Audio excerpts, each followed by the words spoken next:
Hello friends, मी Vishakha. Global online मराठीमध्ये आपल्या सर्वांचं स्वागत आहे. आजच्या सेशनमध्ये आपण PhD एंट्रन्स टेस्ट पेट एक्झामसाठी रिसर्च मेथॉलॉजीचं स्टडी करतोय. जसं की आपण आतापर्यंत थेअरी लेक्चर्स फक्त बघितले होते, तर आजपासून आधीमध्ये आपण एखादा MCQ प्रॅक्टिस सेशन सुद्धा घेणार आहोत. सो आज आपण एक MCQ प्रॅक्टिस घेणार आहोत, ज्यामध्ये आपण 10 MCQ प्रॅक्टिस करणार आहोत विथ एक्सप्लेनेशन. सो त्यानंतर म्हणजे नेक्स्ट सेशनमध्ये जेव्हा आपण थेअरी सेशन घेऊ, त्यामध्ये जे उरलेले टॉपिक्स आहेत ते सुद्धा कव्हर करणार आहोत. Okay, so let's start with today's session. Session start करण्यापूर्वी एक इम्पॉर्टंट सूचना किंवा संधी आहे त्या स्टुडंटसाठी जे स्टुडंट्स यावर्षीची एक्झाम टार्गेट करत आहेत, PhD एंट्रन्स एक्झाम टार्गेट करणाऱ्या स्टुडंट्ससाठी. जसं की आपल्याला माहिती आहे 50% सिलेबस हा पूर्णपणे रिसर्च मेथॉलॉजीवर असतो कुठल्याही पेट एक्झामसाठी. तसंच या पेट एक्झामचा म्हणजे SGBA युनिव्हर्सिटीचा देखील पॅटर्न जो आहे तो 50% रिसर्च मेथॉलॉजीवरचा आहे. तर त्यासाठी आम्ही एक फुल कोर्स घेऊन आलो आहोत, जो तुम्हाला गॅरंटीड सिलेक्शन मिळवून देणार आहे. या फुल कोर्समध्ये आम्ही तुम्हाला मिळवून देणार आहे संपूर्ण अभ्यासक्रम, मॉक टेस्ट, संपूर्ण अभ्यासक्रमावरील notes, video lectures plus live lectures, त्याच्यानंतर 1500 प्लस MCQ PDF सरावासाठी. सराव सगळ्यात आवश्यक असतो तुमचा स्टडी झाल्यानंतर, त्यासाठी ही PDF देखील त्याच्यामध्ये इन्क्लूड करण्यात आलेली आहे. या फुल कोर्सची फीस आहे 699 रुपये आणि इकडे दिलेल्या व्हॉट्सअप नंबरवरती मेसेज करून लगेचच तुम्ही कोर्सला जॉईन होऊ शकता आणि आपल्या प्रिपरेशनला स्टार्ट करू शकता without any hesitation. So let's start with the session. सुरू करूयाच्या प्रश्नांना. पहिला प्रश्न आहे, what is the name of conceptual framework in which the research is carried out? संशोधन करण्याच्या वैचारिक चौकटीचं नाव काय आहे? वैचारिक चौकट इथे का म्हटलेलं आहे? कन्सेप्च्युअल फ्रेमवर्क इथे का म्हटलेलं आहे? नुसतं फ्रेमवर्क म्हटल्यानंतर तिथे आपण एक फ्रेम कुठल्याही प्रकारची असू शकते, पण इथं वैचारिक फ्रेमवर्क म्हटलं म्हणजे आपण विचार करून ठेवतो की अशी अशी आपल्याला बांधणी करायची आहे. ती वैचारिक चौकट म्हणजे संशोधनाची काय आहे, तर त्या वैचारिक चौकट कशाला म्हणतात हा आपला प्रश्न आहे. आपले ऑप्शन्स आहेत, रिसर्च हायपोथेसिस संशोधन गृहीतक, सिनॉप्सिस ऑफ रिसर्च संशोधन सारांश, रिसर्च पॅराडिम म्हणजे संशोधन नमुना आणि रिसर्च डिझाईन संशोधन डिझाईन ज्याला म्हणतो आपण संशोधन रचना.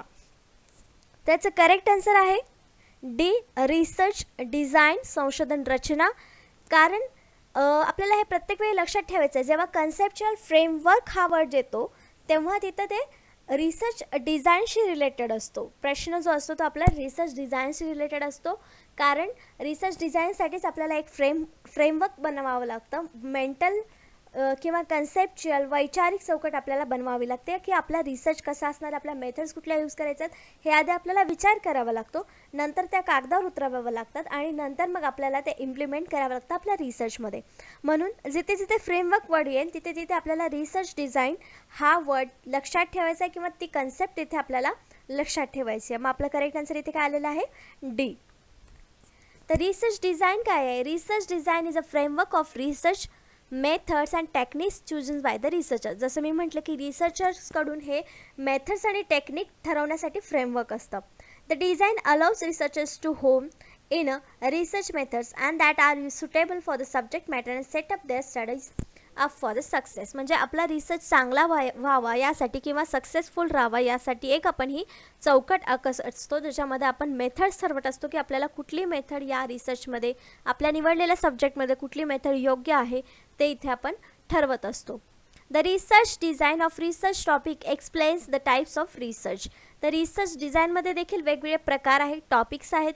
ते कुठले कुठले आहेत? एक्सपेरिमेंटल, सर्वे, कोरिलेशनल, सेमी एक्सपेरिमेंटल, रिव्ह्यू, हे सगळे जे आहेत ते टाईप्स आहेत रिसर्च डिझाईनचे. पण हे आपण नंतर एखाद्या क्वेश्चनमध्ये येतील त्यावेळेस एक्सप्लेन करणार आहोत किंवा थेअरी पार्टमध्ये आपण बघणार आहोत. पण तोपर्यंत रिसर्च डिझाईनचे हे प्रकार आहेत हे आपल्याला लक्षात ठेवायचं आहे. And also it's sub types म्हणजे याच्यात सब टाईप्स पण आहेत. ते कोणते कोणते आहेत? Experimental design, research problem, descriptive, case study. Research डिझाईनचे हे प्रकार आहेत. नेक्स्ट क्वेश्चन म्हणजे 2 नंबरचा क्वेश्चन आपल्याला बघायचा आहे. Which of the following feature are considered as critical in qualitative research? गुणात्मक संशोधनामध्ये खालीलपैकी कोणती वैशिष्ट्य गंभीर मानली जातात? कुठले गुण किंवा वैशिष्ट्य जे आहे, फीचर जे आहे ते महत्त्वाचं मानलं जातं क्वालिटेटिव्ह रिसर्चमध्ये, हे आपल्याला सांगायचं आहे. आपले ऑप्शन्स आहेत, collecting data with the help of standardise research tools म्हणजे प्रमाणित संशोधन साधनांच्या मदतीने डेटा गोळा करणे हे महत्त्वाचं वैशिष्ट्य आहे. की त्यापेक्षा वेगळे 3 आहेत अजून ते बघूयात. Design sampling with probability sample techniques संभाव्यतेच्या नमुन्यांच्या तंत्रासह नमुना तयार करणे. Collecting data with bottom up empirical evidence, तळात अनुभवजन्य पुराव्यांसह डेटा गोळा करणे. Gathering data with top down schematic evidence, top down योजनाबद्ध पुराव्यांसह डेटा संकलित करणे. तर या सगळ्याच महत्त्वाच्या गोष्टी वाटतात आपल्याला एखादा रिसर्च तयार करताना. पण क्वालिटेटिव्ह रिसर्चचा महत्त्वाचा गुण काय आहे, तर आपल्या इथे करेक्ट आन्सर असणार आहे C, collecting data with bottom up empirical evidence. का, तर आपल्याला जेव्हा आपण रिसर्च करतो तेव्हा तळापासून ते पूर्ण डोक्यापर्यंत किंवा वरचा जो हाय पॉईंट आहे तिथपर्यंत माहिती गोळा करावी लागते, डेटा कलेक्शन करावं लागतं. पण सोबत त्याला त्याचे पुरावेही लागतात. म्हणजे आपण कशाद्वारे ही माहिती खरी म्हणतोय किंवा तो त्याचा काय उपयोग आहे किंवा कुठून ही माहिती मिळवलेली, त्याचा स्रोत जो आहे तो व्हॅलिड आहे की नाही, ह्या सगळ्या माहिती आपल्याला एक्सप्लेन कराव्या लागतात, एव्हिडन्स द्यावे लागतात, पुरावे द्यावे लागतात. तेव्हा तो एक अनुभवजन्य रिसर्च, क्वालिटेटिव्ह रिसर्च असा मानला जातो. म्हणजे हे एक गंभीर महत्त्वाचं नाजूक असं एक वैशिष्ट्य आहे गुणात्मक संशोधनाचं, असं आपण म्हणू शकतो. म्हणून आपल्या इथे करेक्ट आन्सर सी आहे. टॉप डाऊन आणि बॉटम अप हे दोन वेगवेगळे प्रकार आहेत आपले डेटा कलेक्शनमधले, डेटा कलेक्शन मेथड्सचे. तर ते आपण एक्सप्लेन करून घेऊया. Top down data collection method involves creating an overarching system of data collection and analysis before detailing and fleshing out subsystems under it. This subsystem can then have even more details and refined subsystems beneath them as appropriate. As an example, for information gathering, this may look like creating a system of reporting for the management team first and then detailing how the field workers get the data of management afterwards. तर top डाऊनमध्ये कसं आहे, जसं मी bottom up सिस्टीममध्ये काय आहे की तळापासून ते वरपर्यंत आपल्याला डेटा कलेक्शन करायचा असतो. तर या उलट टॉप डाऊनमध्ये आहे, म्हणजे सुरुवातीपासून ते तळापर्यंत. जसं एक उदाहरण त्यांनी दिलेलं आहे आपल्याला की एक मॅनेजमेंट टीम आहे ज्याच्यामध्ये मॅनेजर सगळ्यात वरती आहे. डेटा कलेक्शन करताना मॅनेजरला सगळ्यात वरती धरावं लागेल, त्याला आधी विचारावं लागेल, आपली माहिती घ्यावी लागेल त्याच्याकडून. त्यानंतर मग जे काही वर्कर्स आहेत, मॅनेजर, नंतर ज्युनियर मॅनेजर, जे काय आहेत वर्कर्स आहेत, एम्प्लॉई आहे, एंट्रन आहेत, असे वेगवेगळे प्रकार असतात. मग त्यांचा सुद्धा समावेश त्याच्यामध्ये होतो. पण कसा, टॉप डाऊन, म्हणजे मॅनेजरपासून ते एंटर्नपर्यंत. नंतर काय आहे, बॉटम अप. जसं टॉप डाऊन आहे तसंच बॉटम अप आहे. मग बॉटम अपमध्ये काय असणार आहे, तर वर्करपासून स्टार्टिंग करणार आपण ते मॅनेजरपर्यंत पोहोचणार डेटा कलेक्शनच्या मेथडमध्ये. तरी पण आपण बघूया, bottom up data collection methods involve piecing together system at the field level to give rise to more complex system further up the information ladder, in the process making this original system subsystem within the final design. This requires the elementary of bottom rung systems to be splashed out in a great detail before connecting them together to form the largest system. Using the information gathering example, this would look like first creating a data gathering model for the field worker and then deciding how the data will be transferred to the management team.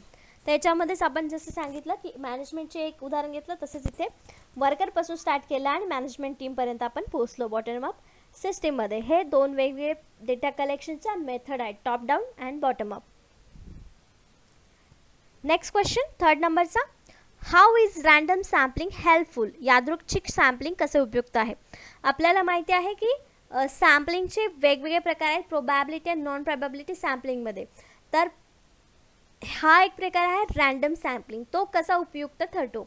आपल्या options आहेत reasonably accurate, अगदी अचूक असतो म्हणून, and economical method of data collection, data collection करण्याची एक आर्थिक पद्धत आहे, फ्री फ्रॉम पर्सनल बायस, वैयक्तिक पक्षपातीपासून मुक्त आहे, आणि D all of the above आहे.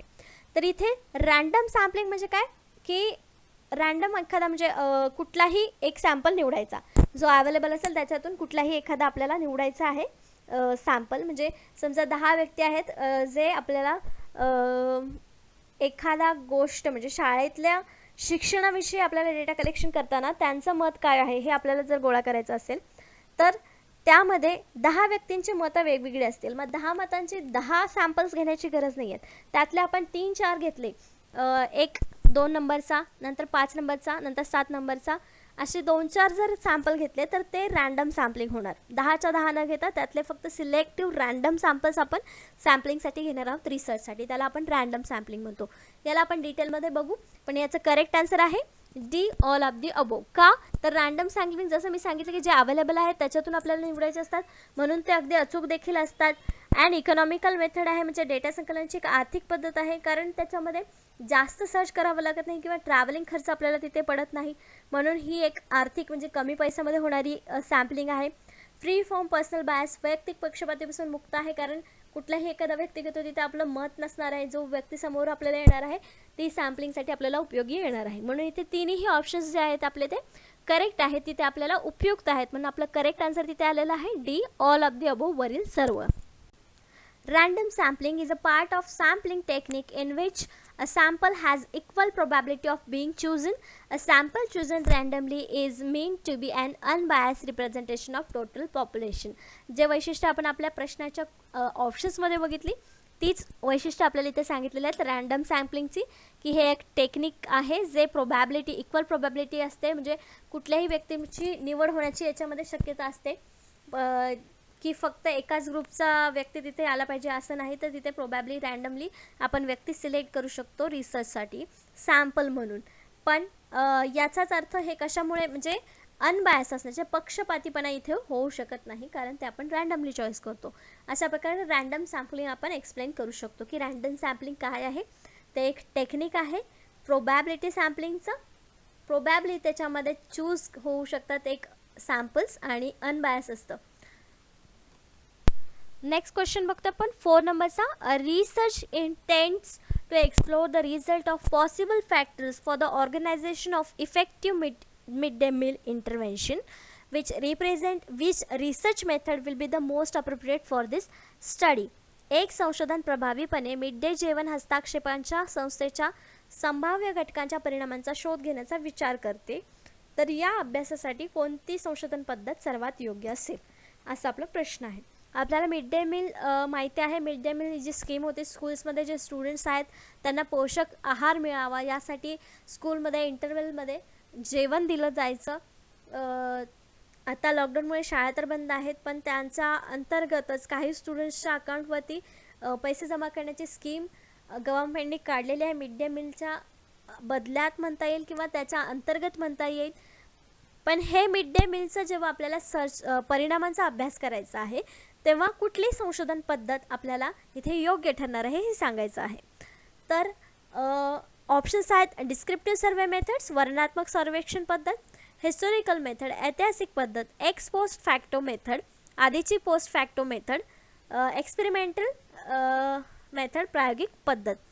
तर इथे करेक्ट आन्सर आहे आपला C ex post facto method. Ex post facto method इथे का आलं आपलं आन्सर कारण इथे एक स्कीम लागू झालेली आहे ऑलरेडी त्याच्यावरती काम चालू आहे पण त्याच्या परिणामांचा अभ्यास आपण फ्युचरमध्ये करतो आहे. मग त्याच्या परिणामांचा अभ्यास आपण करतो आहे तर तो एक्स पोस्ट फॅक्टो मेथड असणार आहे. एक्स पोस्ट फॅक्टो रिसर्च असणार आहे म्हणून आपल्या इथे करेक्ट आन्सर सी आलेला आहे. मग आपण बोलू शकतो की हिस्टोरिकल मेथड का नाही. ती हिस्ट्री नाही आहे घडून गेलेली घटना नाही आहे कंटिन्यू होती आहे पण आधीपासून होती आहे त्याच्या परिणामांचा अभ्यास करतोय आपण म्हणून ते एक्स पोस्ट फॅक्टो मेथड इथे आहे. Ex post facto study or after the fact research is category of research design in which the investigation starts after the fact has occurred without interference from the researchers. The majority of social research in context which it is not possible to acceptable to the manipulate and characteristics of human participants is based on ex post facto research design. तर x post फॅक्टोचं वैशिष्ट्य असं आहे की हे fact जसेच्या तसं मांडतं ह्याच्यामध्ये human interference काय नसतो किंवा होण्याचे चान्सेस हे कमी असतात. म्हणजे आपली मिड डे मीलची जी स्कीम आहे त्याचा परिणाम आपल्याला आत्ता या प्रेझेंट डेमध्ये दिसतोय आणि आपण मागच्या एक्स पोस्ट फॅक्टोवरून त्याचे परिणाम काढतोय म्हणजे त्याच्यामध्ये कुठलाच इंटरफिअरन्स नसणार आहे. जो ऑलरेडी त्याच्यावरचा परिणाम दिसून आलेला आहे तोच आपल्याला इथे आपल्या रिसर्चमध्ये मांडावा लागणार आहे. कुठलाही व्यक्ती किंवा व्हेरिएबल त्याच्यामध्ये मॅनिप्युलेशन करू शकत नाही हे त्याचं कॅरेक्टरिस्टिक्स आहे. अशा प्रकारे आपण एक्स पोस्ट फॅक्टो काय आहे किंवा x post facto research design काय आहे हे आपण सांगू शकतो. नेक्स्ट क्वेश्चन आहे 5th नंबरचा. In order to pursue the research which of the following is priorly required. संशोधनासाठी पुढीलपैकी कोणत्या गोष्टीची पूर्तता करणे आवश्यक आहे. म्हणजे संशोधनासाठी खालीलपैकी कुठली गोष्ट सर्वात आवश्यक आहे. ऑप्शन्स आहेत डेव्हलपिंग अ रिसर्च डिझाईन संशोधन डिझाईन विकसित करणे, फॉर्म्युलेटिंग अ रिसर्च क्वेश्चन, संशोधन प्रश्न तयार करीत आहे.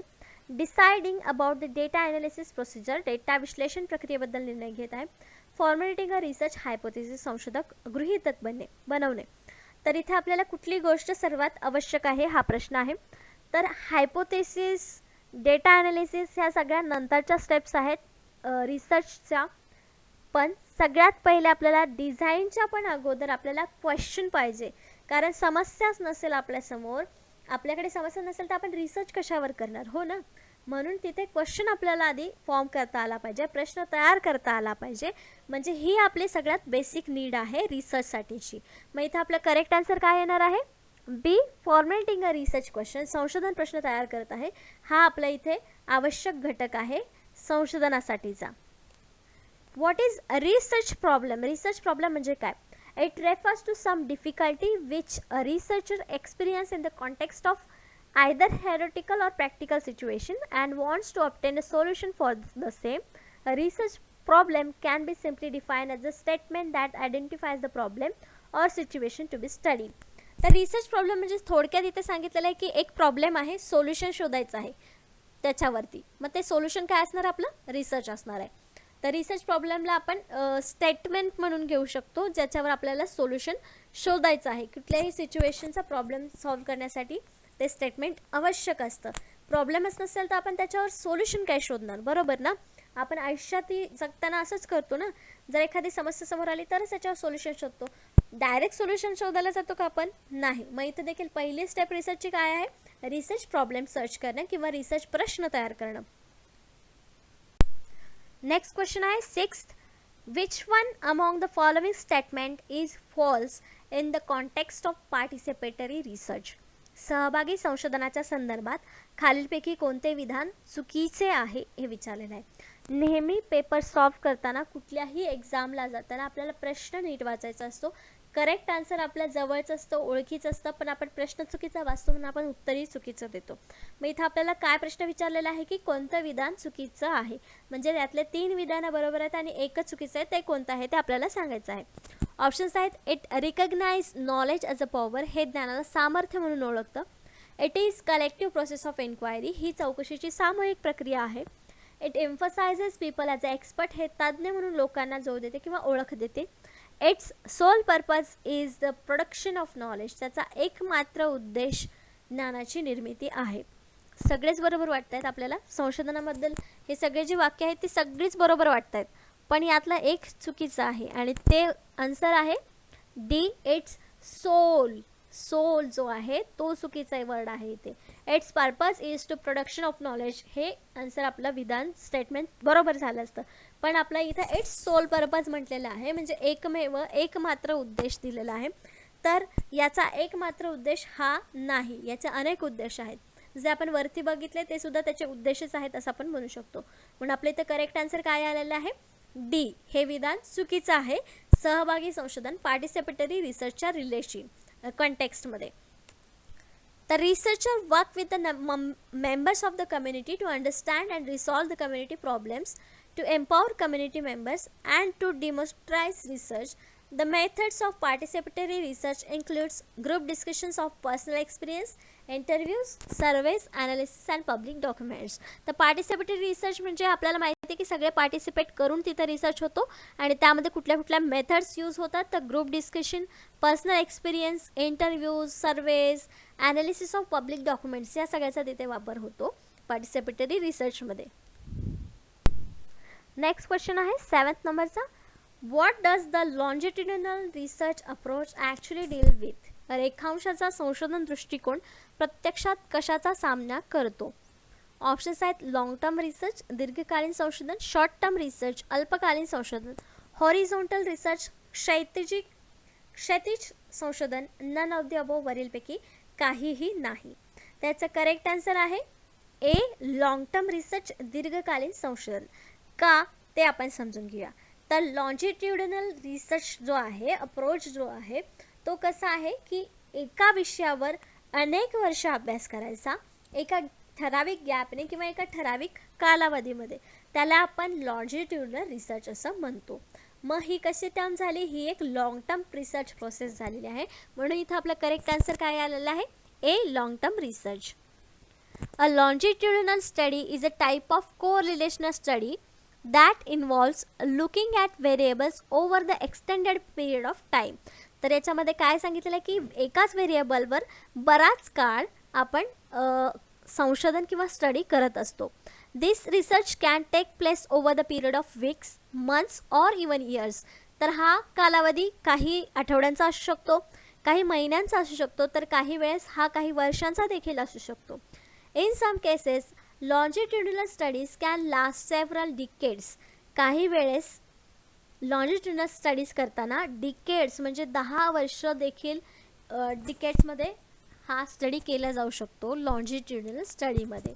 म्हणून याला आपण काय म्हणतो, लॉंग टर्म रिसर्च असं म्हणतो. आपलं करेक्ट आन्सर तिथं ए आलं होतं, long term research. Next question आहे 8th नंबरचा. Evaluation research is concern with dash dash. मूल्यांकन संशोधन डॅश डॅशशी संबंधित आहे. कशाशी संबंधित आहे? आपले ऑप्शन्स आहेत how well are we doing म्हणजे आपण किती चांगले करत आहोत, वाय आर वी डुईंग आपण का करत आहोत, व्हॉट आर वी डुईंग आपण काय करत आहोत, आणि दी नन ऑफ दी अबो. तर इव्हॅल्युएशन या वर्डवरूनच आपल्याला समजायला पाहिजे की आपण इव्हॅल्युएशन म्हणजे काय करतो, तर मूल्यांकन करतो स्वतःचं. एक्झाम्स वगैरे होतात त्याच्यामध्ये देखील इव्हॅल्युएशन होतं, म्हणजे तुमचं ज्ञान किती आहे हे मोजलं जातं, मूल्यांकन केलं जातं. म्हणजेच इथं आपलं करेक्ट आन्सर काय असणार आहे, A. How well are we doing. इव्हॅल्युएशनचा मेन मोटो काय आहे, कन्सर्न काय आहे की आपण किती चांगल्या प्रकारे काम करत आहोत किंवा आपण जे करत आहोत ते किती चांगल्या प्रकारे करत आहोत याच्यावरती ते इव्हॅल्युएशन रिसर्च असतो, कन्सर्न असतो. Evaluation research is defined as a form of disciplined and systematic inquiry that is carried out to arrive at the assessment and appraisal of the object, program, practice, activity or the system with the purpose of providing information that will be used of decision making. तर evaluation research कशासाठी होतो, त्याच्यामध्ये आपल्याला price देण्यासाठी, ऑब्जेक्टला praise करण्यासाठी, appraisal देण्यासाठी, activity किती चांगली झाली हे बघण्यासाठी, सिस्टीमचा पर्पज जो आहे तो झाला की नाही फुलफिल हे बघण्यासाठी आपण इव्हॅल्युएशन रिसर्च करत असतो. किंवा त्याचा उपयोग आपल्याला डिसिजन मेकिंगसाठी देखील होतो. जसं की उदाहरणार्थ नवीन मशीन्स जर बाजारात आले असतील तर त्याचं इव्हॅल्युएशन होतं, मग ती मशीन योग्य आहे की नाही किंवा त्याच्यामध्ये आणखीन काही सुधारणा पाहिजेत यावरती डिसिजन घेण्यासाठी, डिसिजन मेकिंगसाठी हे इव्हॅल्युएशन रिसर्च आपल्याला उपयोगी पडते. नेक्स्ट क्वेश्चन बघूया 9th नंबरचा. Which of the following does not correspond to the characteristics of research? पुढीलपैकी कोणते संशोधनाच्या वैशिष्ट्याशी संबंधित नाही? ऑप्शन्स आहेत रिसर्च इज नॉट पॅसिव्ह, संशोधन निष्क्रिय नाही. रिसर्च इज अ सिस्टमॅटिक, संशोधन पद्धतशीर आहे. Research is not a problem oriented, संशोधन ही समस्या प्रधान नाही. Research is a not process, संशोधन ही एक प्रक्रिया नाही. त्याच्यामध्ये वैशिष्ट्य आहेत सगळी, ही सगळी जी आहेत ती वैशिष्ट्य आहेत संशोधनाची. संशोधन का व्हावं किंवा कशासाठी केलं जातं किंवा त्याच्यामध्ये काय वैशिष्ट्य असतात म्हणजे ते संशोधन आहे हे आपण ओळखू शकतो. तर एक एक आपण बघूया ज्याच्यामध्ये आपल्याला एक संबंधित नाही असं ओळखायचं आहे. तर research is a not passive, संशोधन निष्क्रिय नाही. बरोबर आहे ना, संशोधन आपलं ॲक्टिव्ह असतं, त्याच्यामध्ये सतत काहीतरी क्रिया करावी लागते म्हणजे ते ॲक्टिव्ह असतं. निष्क्रिय नाही म्हणजे ते ॲक्टिव्ह आहे. म्हणजे इथं आपलं हे पहिलं वाक्य जे आहे, फर्स्ट स्टेटमेंट जे आहे ते करेक्ट आहे.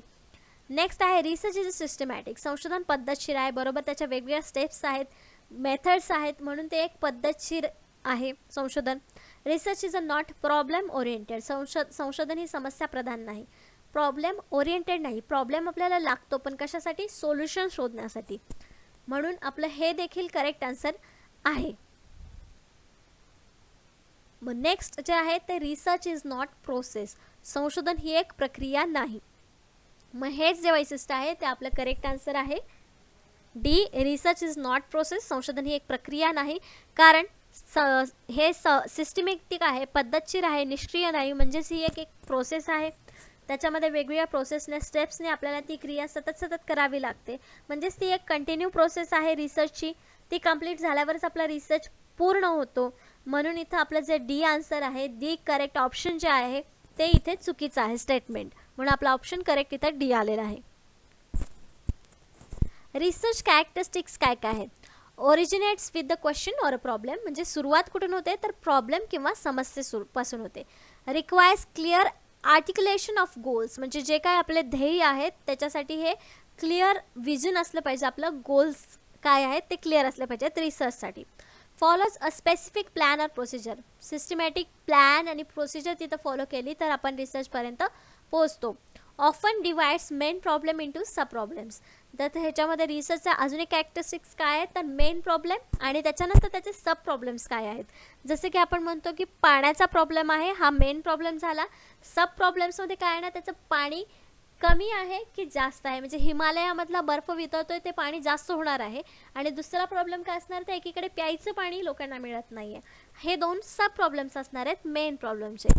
हे देखील एक रिसर्चचं कॅरेक्टरिस्टिक्स आहे. Guided by the specific problem, question or the hypothesis, तर ते एक स्पेसिफिक प्रॉब्लेम जो आहे तो क्वेश्चन, हायपोथेसिस या गोष्टींनी दर्शवतो किंवा गाईड करत असतो. एक्सेप्ट सर्टन क्रिटिकल अझम्पशन्स, आपण काही काही अझम्पशन्स करत असतो रिसर्चमध्ये, हे एक आपलं कॅरेक्टरिस्टिक्स आहे. Requires collection and interpretation of data, ह्याच्यामध्ये कलेक्शन डेटाचं आणि इंटरप्रिटेशन डेटाचं आवश्यक असतं, कारण त्यावरच आपला रिसर्च खरा किती आहे, व्हॅलिड किती आहे हा ठरत असतो. तर अशी काही आपली रिसर्चचे कॅरेक्टरिस्टिक्स म्हणजे रिसर्चची वैशिष्ट्ये आहेत ती आपण एक्सप्लेन करू शकतो. नेक्स्ट क्वेश्चन 10वा, which of the following options are the main task of research in modern society, आधुनिक समाजातील संशोधनाची मुख्य कामे कोणती आहेत किंवा मुख्य कार्य कोणते आहेत. Options, to learn new things, नवीन गोष्टी शिकण्यासाठी. To keep pace with the advancement in knowledge, ज्ञानाच्या प्रगतीमध्ये गती ठेवण्यासाठी.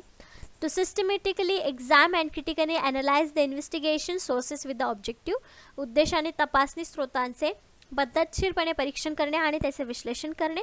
डी, ऑल ऑफ दी अबो, तर आपलं इथं करेक्ट आन्सर असणार आहे डी, ऑल ऑफ दी अबो. हे सगळेच उद्देश आपल्याला संशोधनासाठी आवश्यक आहेत किंवा मुख्य कार्य आहेत संशोधनाचे असं आपण म्हणू शकतो, म्हणून इथं आपलं करेक्ट आन्सर डी आलेलं आहे. तिन्ही गोष्टीवरची मुख्य कार्य जे आहेत ते आधुनिक समाजामध्ये संशोधनाचे आहेत असं आपण म्हणू शकतो. तर इथे अजून काही कार्य दिलेले आहेत टू मॉडर्न सोसायटीमध्ये रिसर्चची, ते असे to keep pace with the advancement in knowledge जे आपण आता बघितलं. टू डिस्कवर न्यू थिंग्स, नवीन गोष्टी शोधण्यासाठी देखील हे रिसर्च आवश्यक आहे मॉडर्न सोसायटीमध्ये. To write critique in the earlier writings, म्हणजे जे काय आधी जास्त गोष्टी झालेल्या आहेत त्याच्यावरती क्रिटिक गोष्टी लिहिण्यासाठी नवीन मॉडर्न सोसायटीमध्ये हे संशोधन होणं गरजेचं आहे. To systematically examine and critically analyse the investigation source with the objectivity, जो आपण मागे बघितला आहे पॉईंट, आणि हे चारही जे ऑप्शन्स आहेत ते बरोबर आहेत, म्हणजे तिन्ही ऑप्शन आपले करेक्ट आहेत. तिन्ही कार्य मॉडर्न सोसायटीमध्ये संशोधन करत असतो, म्हणून आपलं करेक्ट आन्सर दी आलं होतं, ऑल ऑफ दी अबो. तर अशा प्रकारे आजच्या सेशनचे आपले 10 MCQs, 10 कन्सेप्ट रिसर्च ॲप्टिट्यूडवरचे किंवा रिसर्चच्या सिलेबसवरचे आपण घेतलेले आहेत. आजचं सेशन इथंच संपलेलं आहे. नेक्स्ट सेशनमध्ये देखील आपण याच टॉपिकवरती किंवा याच युनिटवरचे 10 MCQs आणि 10 कन्सेप्ट बघणार आहोत.